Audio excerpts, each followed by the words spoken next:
जैसे पेड़ावा के छाया वैसे सास ससुर के माया।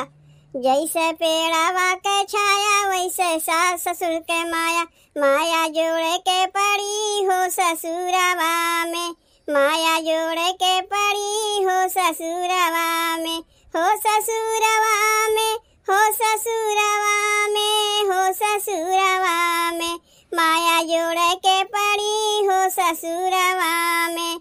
माया जोड़े के पड़ी हो ससुरवा में। जैसे साड़ी का है बॉर्डर वैसे सासुर का आर्डर। जैसे साड़ी का है बॉर्डर वैसे सासुर के आर्डर। आर्डर मान के पड़ी हो ससुरवा में। आर्डर मान के पड़ी हो ससुरवा में।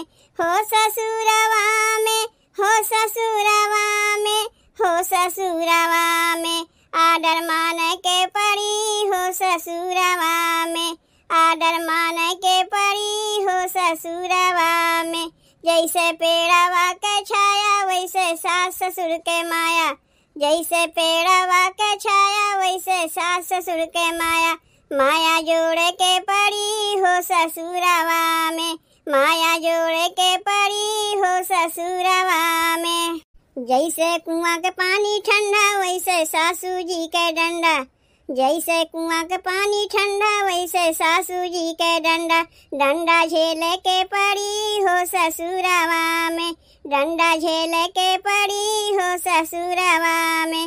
हो ससुरवा में, हो ससुरवा में, हो ससुरवा में। डंडा झेले के पड़ी हो ससुरवा में।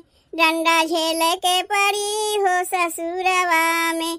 जैसे पेड़ावा के छाया वैसे सास ससुर के माया। जैसे पेड़ावा के छाया वैसे सास ससुर के माया। माया जोड़े के पड़ी हो ससुरवा में। माया जोड़े के पड़ी हो ससुरवा में।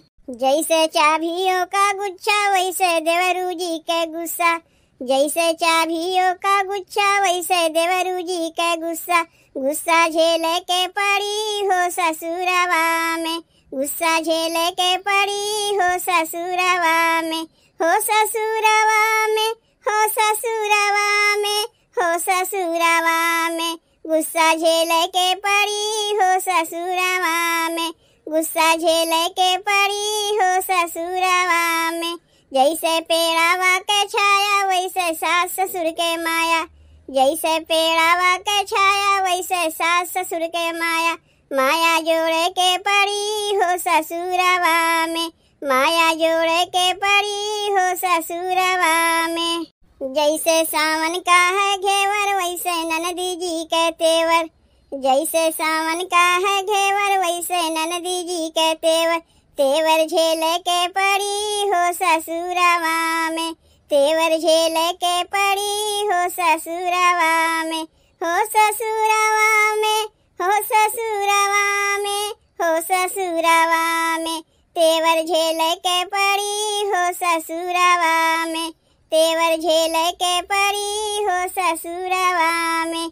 जैसे पेड़ावा के छाया वैसे सास ससुर के माया। जैसे पेड़ावा के छाया वैसे सास ससुर के माया। माया जोड़े के पड़ी हो ससुरवा में।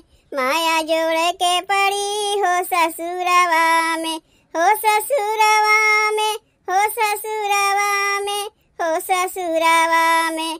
माया जोड़े के पड़ी हो ससुरवा में। माया जोड़े के पड़ी हो ससुरवा में।